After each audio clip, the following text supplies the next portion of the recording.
محترمه فعلا. انا شفت ما تلاقيش بعد اسبوع اصلا.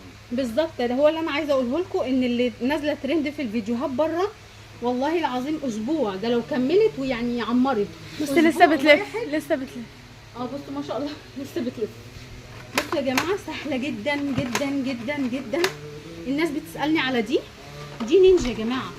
دي هتحطي فيها التوم في ثواني هيتفرم، حته لحمه صغيره في ثواني تتفرم ما شاء الله. بصوا يا جماعه تعالي هنا جميله، شايفين دي التانيه فتله فتله فتله حرفيا.